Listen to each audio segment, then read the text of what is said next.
Welcome to Your Iconic Image. If you want to take control of your image and be a power player in your space, then this is the show for you. Here we will arm you with tools and information to help you grow your brand on purpose. I'm your host, Marlana Semenza, photographer and visual strategist. Now let's dive into today's episode. Kathryn RaRa Asaro Mayers is passionate about speaking, presenting, coaching, team building, business etiquette, and relationship marketing. She's partnered and participates with such organizations as Brooklyn Heights, Gratitude Girls, BU Network, her Send Out Cards Team Gratitude, and most importantly, The Bridge, where empowerment is a state of mind. Welcome, RaRa. Hi, how are you, Marlana? Good. So let's talk about this path to success. During your path, was there anything that you were not expecting or that you had wished you had been better prepared for? Gee, as soon as you said that, it took me back to my 20s. I'm thinking, I'm sure my path started before that, but in my 20s, I remember really experiencing success and thinking, this is it. And then in my 30s and 40s, I can just look at it in decades, I experienced different forms of success. And each time I remember thinking, this is it. I was speaking to someone this morning who said, I love my life. Like, this is it. And each time there's a new level achieved, I always felt very grateful for that. And I left the window open just a little bit for new opportunities to come in. So along the path, I would say that I was always planning for success, and I was sort of expecting it. I wasn't settling. I wasn't thinking, well, this will be just that kind of year. I was very driven.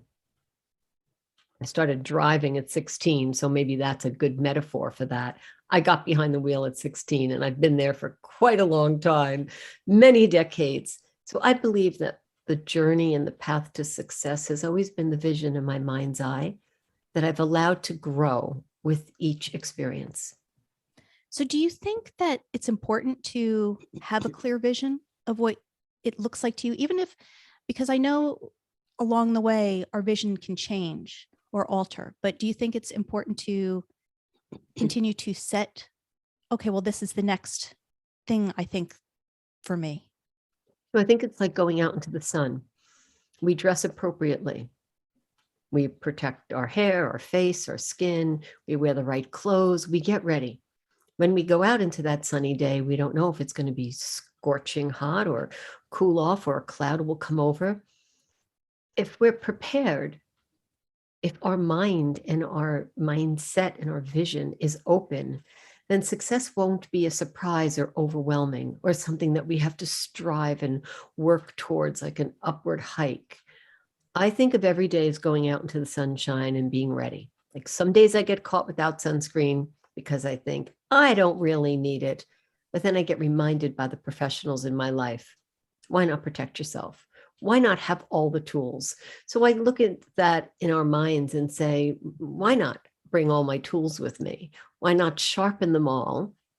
Know where they are. Maybe I'll be more equipped for some than others, as you might be, but I will look at all of them before I go out into the day or out into the sun and say, hello, how are you? Let's go and enjoy this day together. It seems to me logical and yet very creative to see what I'm bringing.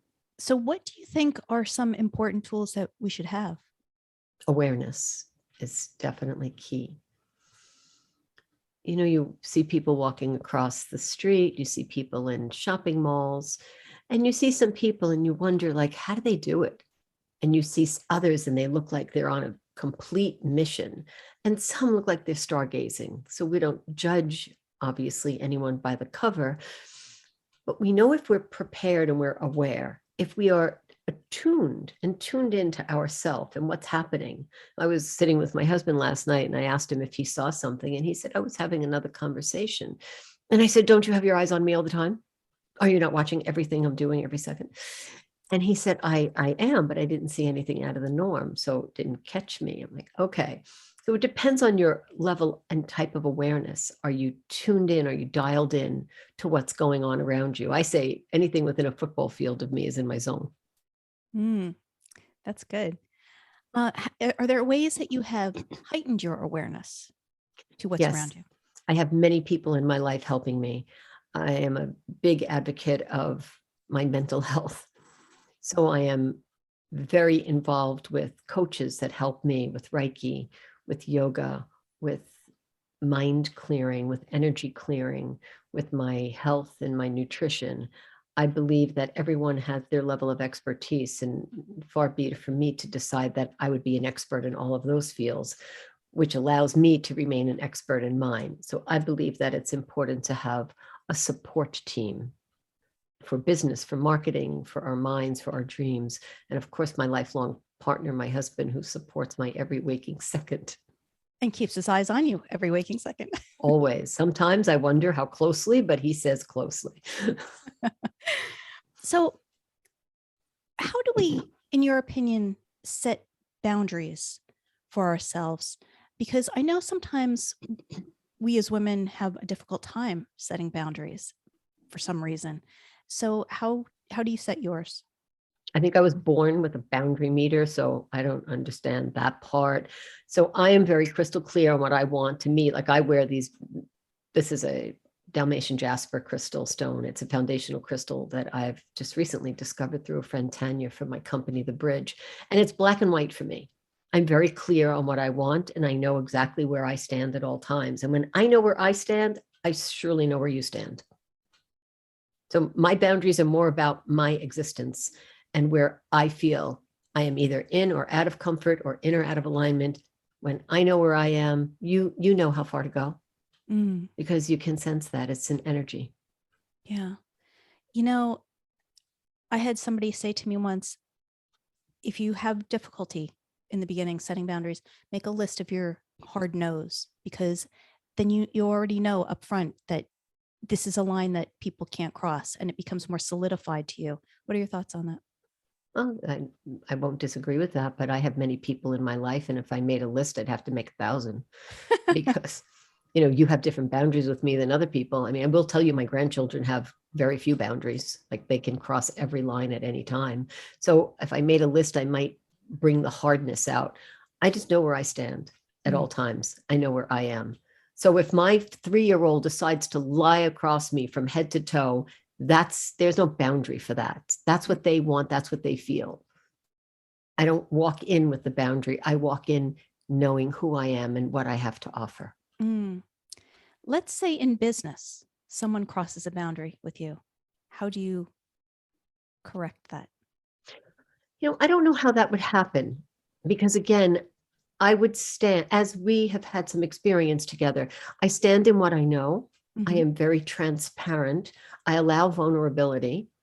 And I don't believe there's a position or a place where someone would want to take advantage because we do to others as we want others to do unto us.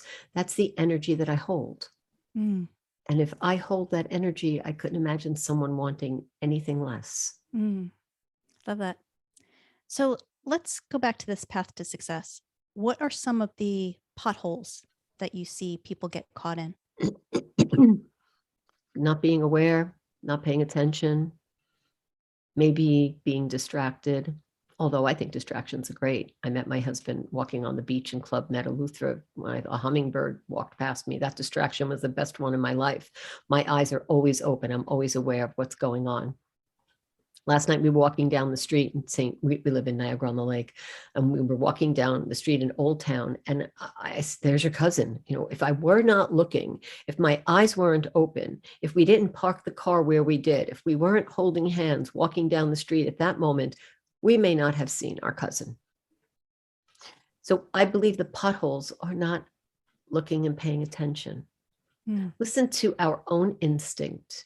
If you close your eyes, you'll have a sense of what energies the two of us have. You'll decide if you want to stay there or not. If you don't, listen to yourself. And if you do, lean into it. We are the best guide for ourselves.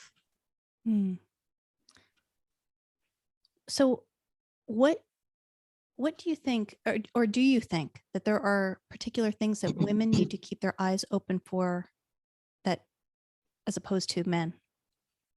Well, I love the fact that we look at ourselves, men or women, really get a good look. I used to own a psychology personal fitness training facility over 25 years ago. And the experience I had was the women were able to take their clothes off and change their gym clothes and come into the treatment room with me. We'd do some body work. And what was really great is the way that I didn't get to do that with the men. That wasn't part of the treatment, but I would watch how the women felt about their bodies, all shapes, all sizes, all forms. And when someone would just finish a workout and a shower with some beautiful products that I would give them to scrub their body, make their skin glow, and then come into the treatment room and lie on the table, they felt amazing. Some of those women were perfect height and weight for their shape and BMI, and some of them were 50 pounds overweight, but they felt great. And I think looking at ourselves and embracing who we are and what we have, not someone else. Like purely stand in front of the mirror, take your clothes off, ladies and gentlemen, and see if you like what you're looking at. And are you proud? And be proud of who you are at that exact moment, because people will sense that. Do you ever see someone walking down the street and you're like, I want what they're having? You remember that movie When Harry Met Sally? And she went into that whole scene. I want what I'm having so that I can maintain this level of high vibration. So in terms of what you said about boundaries before in our journey, I think to surround ourselves with people that we feel are on a high vibration, tune into that. Yes, we all have to clean the house and mop the floor, and some of us don't ever do that, but just use it as a metaphor. And sometimes we have to like look through the papers and pay the bills. But once you decide, do you spend your time doing those things, or do you have others do it for you so that you could remain at a higher vibration? I personally like to remain in the zone where I really work with high energy, and I prefer to have other people do other things for me because that's their energy. So I don't want to take a job away from anyone else because I like to stay in my zone. So I like to know where I am, who I am, what am I bringing into the room at this moment, and how am I handling that? So I look in the mirror every day. Mirror, there's my New York accents coming out.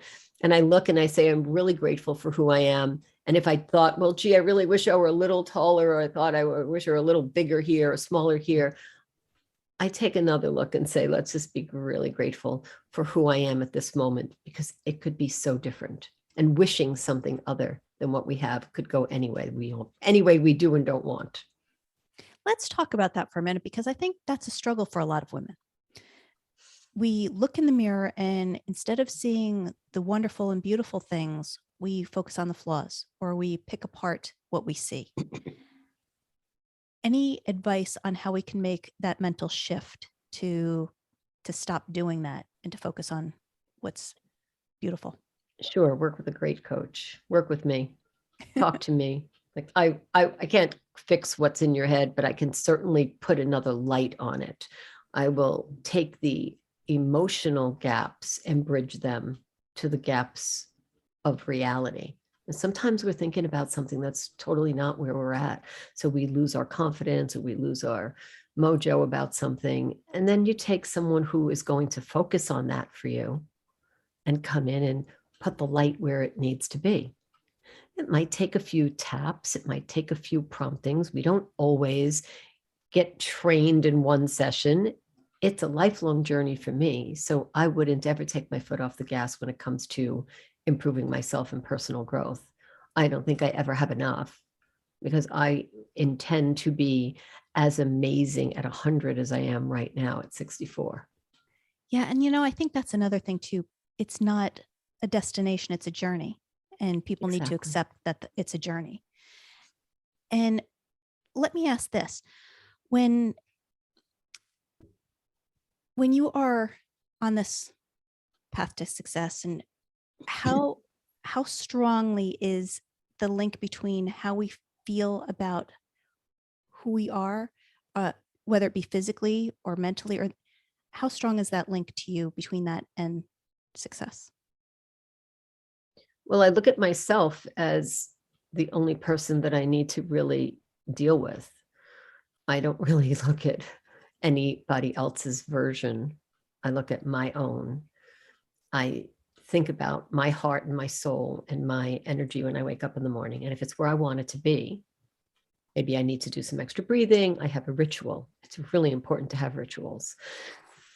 So I have a ritual. I don't wake up and let the dog out and find the cat. I don't have animals, but even when I did, I knew where they were at all times because their energy was around me. So I believe that when you know who you are and you're checking in on yourself, you don't really need to be distracted by something else that someone else says or thinks. Now, there are trauma cases. There are cases where there's extreme hurt and pain in people's lives, and that needs to be addressed. So if there is something that is traumatic, then absolutely, I recommend we look at that, as painful as it might be. Just look at it, decide to be aware of it. Step 1, take a look. Step 2, decide what you're going to do. Step 3, decide if you're going to take an action. Step 4, take an action. So if you just go right into take an action, and that's the way your modus operandi is, that might be fine for you. But if you're going to doubt yourself, if your confidence level isn't there, if you're not really sure, you can build different steps. There's many different ways to go across a bridge, and some bridges are really big and some are really small. You can decide for yourself. I remember when I was learning to alpine ski, I thought, how am I going to do that? Get on that chairlift and jump off. And that's complicated. I just want to ski, just get my skis on the ground, on the snow. But I had to do all these things. Would I take the chairlift? Would I take the tow rope? I had to figure all that out. Then I get on my skis and I'm like, do I snowplow into that tree? What do I do? There were so many things to think about.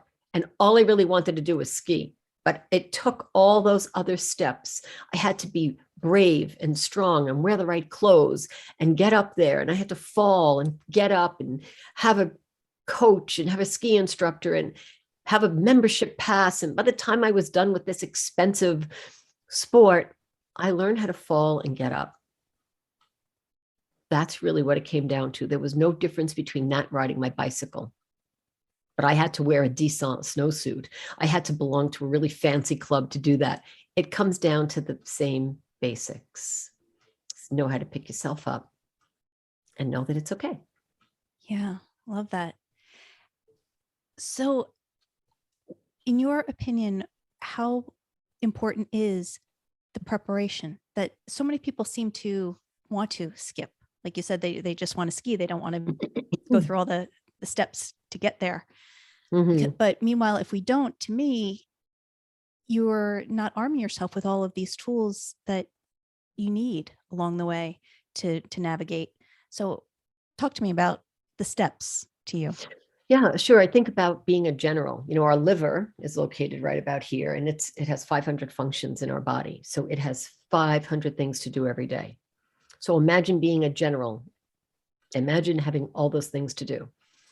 Now, know that we all have our own way of doing things. So I'm a big advocate of Colby A, which is a test that I've used to build my business and also in my personal life and marriage and my bridge ambassadors. It tells us about our co-native ability. You can look that up, Colby A, and I'll be happy to talk to you about it. I'm not affiliated with the company. I've been using the tool for 13 years. So there are 4 indexes. One index is our fact-finding index, how we discover facts. The second one is our follow-through. It's pretty self-explanatory. And the other one is our quick start, how quickly we do things. And the fourth is implementer, as in farm tools. So some people, like my husband, lead with their quick start. That's where he leads. He leads with the action. I lead with the facts. So my numbers are 7 fact finding, 5 follow through, 6 quick start, 3 implementer. Now 1 isn't bad and 10 is good. They all just mean something different. So I'm a 7, 5, 6, 3. My husband leads with his quick start, 9. So when we're doing something, he's already in the car and I'm thinking, should we check out the map and how to get there?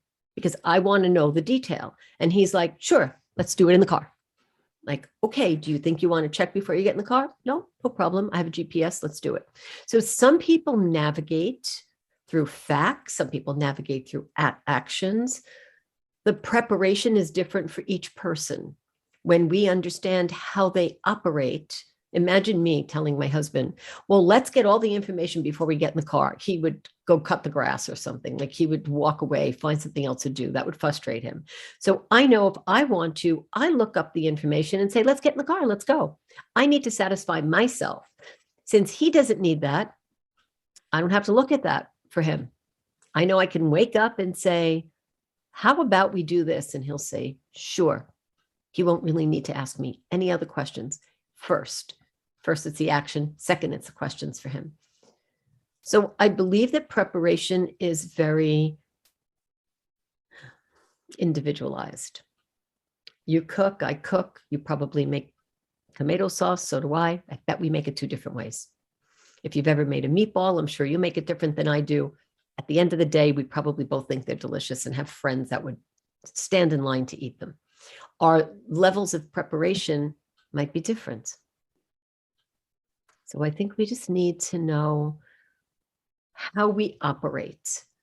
And when do you ever have a few different cars? You get in a sports car, you drive it one way, it's low to the ground, it hums, it purrs. You get into an older car, you're like, let me check that everything is working. You get into it differently, you prepare differently.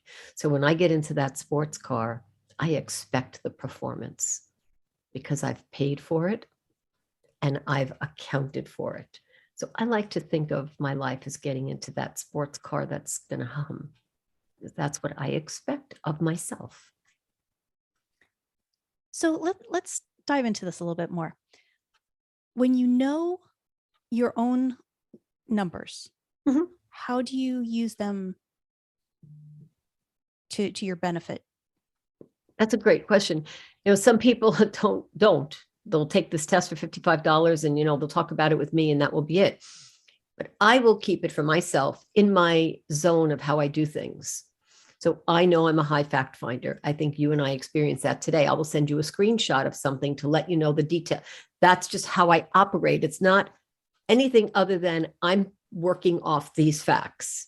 That's my first set of rules for how I operate. So I remind myself that if I'm working without my intuitive conative ability and honoring it, I'm probably going to be energy drained. I might even get a headache. I might not even want to be there. So I'm not really good at building things. I envision them. I don't need to build it to see it. I get it like really quickly. So if someone were to ask me to build something, I can. I'll do it. I'm really good at it, but I probably won't say, hey, let's do it again tomorrow. That's so much fun. It will start to drain me. I will start to develop a headache, a rash, a stomach ache. I'll be disenchanted. Who knows? I might even want to not sleep or sleep more. So I believe that if it makes sense, you keep it in your zone. Again, when you have someone in your corner, you have a coach. I'll use the word coach because it's pretty universal, but I call what I do more of a bridging. It's an educational. So take someone in your life and include them to help you keep your eye on the ball. If you were an Olympic gold star winner, you wouldn't say, I did this all on my own. You'd say, my coach, my parents, my family, they all help me. That's how you get to the finish line. You don't do it by yourself. Right. I'm amazed. I'm really interested in all this that you're saying. So let's say we are working with or dealing with or have somebody in our life that is trying to push us out of the way we need to do things. How can we set that clear boundary with them that, no, let's say with you and your husband, he wants to go and you need to do the research first.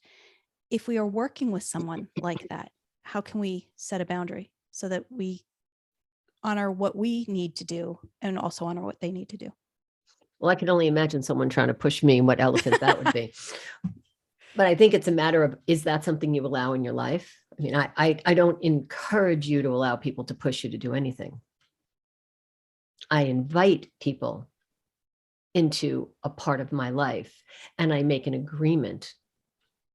I consent to you being the person in my life that works with me on that. I check in with you on how it is.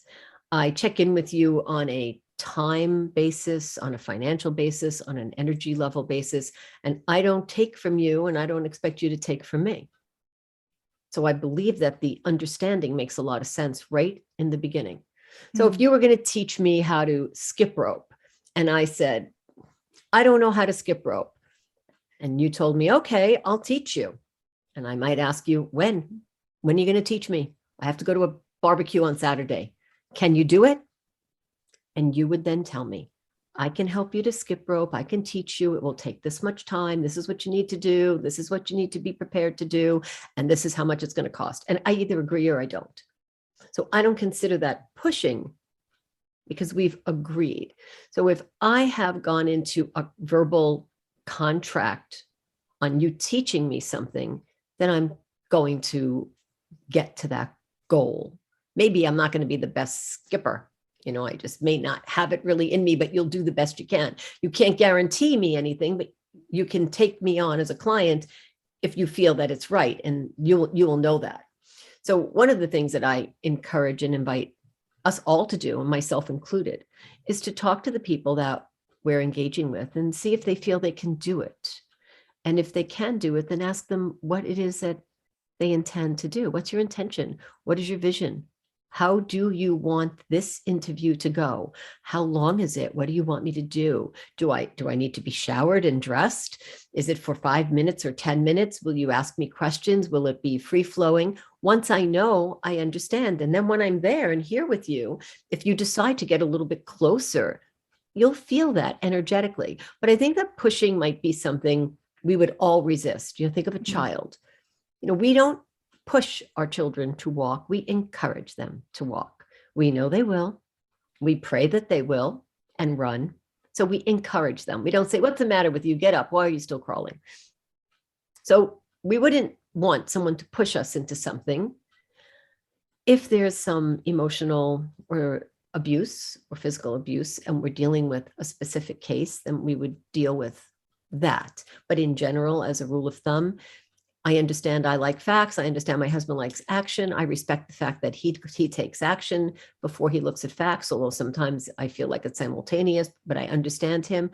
I respect how he operates. And like that humming sports car, I honor that way of doing things for him and for me. Sometimes we don't know this about people. They don't all take a test and we don't get to read the results. So we're looking at someone saying, well, how do I know where to go? Again, communication. I believe it breaks down when we stop talking. It doesn't break down because we are talking. Love that. Tell us more about the bridge. What is that? Thank you.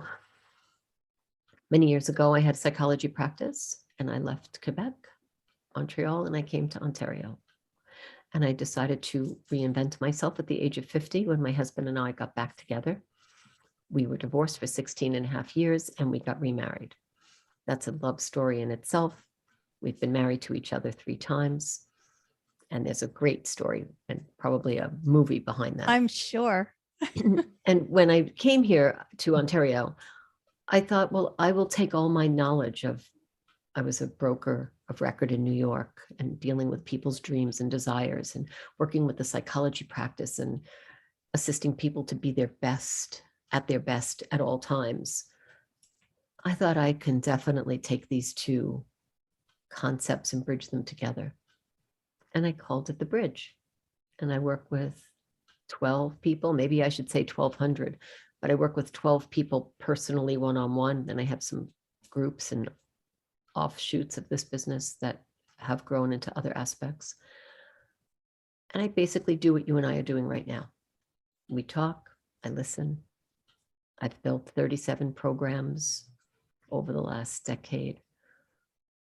And aside from a program, I create a sacred, brave space for you to take your ideas and put a system and a structure to it to reap the rewards of insanely profitable deliverables, if that's what you wish to do. Interesting. What's been the best part of it for you? I get to meet amazing people. Someone who engages with me might not even know their potential. Somehow I have this little crystal ball. I have this little crystal ball from Salt Lake City. I always call it my vision into people. I feel things, I sense something about someone. And it becomes very crystal clear to me what their vision is without very much of a conversation. I don't know how to explain that, except it's something I've had for decades. And I guess when I zone in and I focus and I understand you, I know what I can offer. But before I make an offering, I listen to what you want. And if someone leans into me, then I'm right there. So I find that the bridge is a individual university to get your PhD on the subject that you're looking to get your PhD in. And what kind of people do you serve? Oh, I've been very lucky. Marlana, I've been lucky enough to work with celebrities at the highest degree, starving artists, people that don't have homes, creatives, lawyers, accountants, businesses, corporations. I've been lucky. It doesn't mean that there isn't a better way to do that. My avatar, the person that would be the best aligned with me, is someone who meets certain characteristics, who is a lifelong learner, someone who has some training in their life, someone who makes decisions and gets upset when things aren't in order. There are many qualifications to really align with the bridge. Somehow when someone lands in front of me, it's because there's a change going on in their life, and it might be in their mind and not yet out there.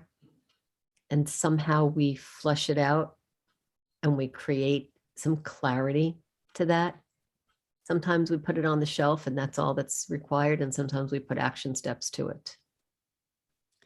Do you believe that we find our space or that we create our space? Well, let's think about you when you wake up in the morning. How do you feel about your space? I'm comfortable and secure in it. I see the possibilities in it. You probably designed it like that. Mhm. So I would imagine that we attract, you have some beautiful colors behind you and they look very calm and very peaceful. So I imagine that you surround yourself with the things that are exciting to you. I have flashing lights and all these books and feathers and crystals, and these are the things that calm me. For some people, that would be like, stop with those lights, it's too much. But we surround ourselves with the things that calm us. So I believe that we can create the environment that works best for us. And if it doesn't, we best think about getting in that sports car and changing the environment. Love it. And with that, my friend, we only have 4 final questions. Okay. First one is, what is the best piece of advice you were ever given? Gosh. When I was in my 20s, I had a mentor. And 2 pieces, sorry. My mother told me I could do anything. When I was in my 20s, I had a mentor who said I could do anything. So I've heard that more than once in my life. And the best piece of advice I've heard was that I could do anything. And I believed it because from a very young age, I was groomed to hear those words. So when I was 20, I decided I'm going to keep acting on it. What's one thing on your bucket list? Would love to have a family picture with all of my grandchildren around me, where they're all looking at the camera. How many grandchildren? Excuse me. My husband and I, between the 2 of us, have 7.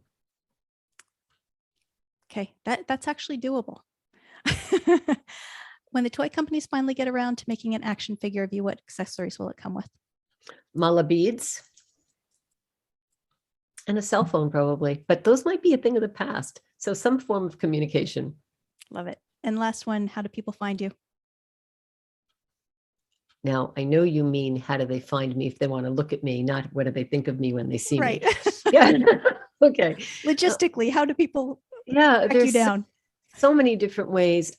I have a website and social media, but I use BioLink, bio.link/RaRa. And on that BioLink, I update it regularly where you can read about all my companies, Gratitude Girls, BU Network, my Send Out Cards company, The Bridge. And I obviously update it based on what's happening, my events.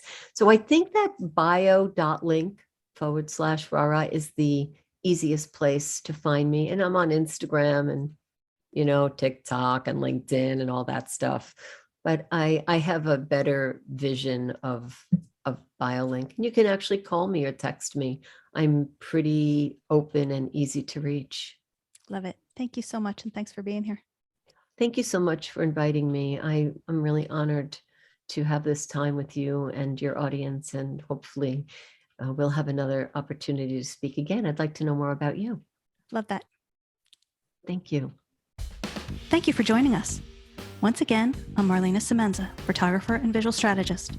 Please comment, like, or share this episode, and don't forget to subscribe so you don't miss a thing. For more information on how I can help you create your iconic image, visit marlanasemenza.com.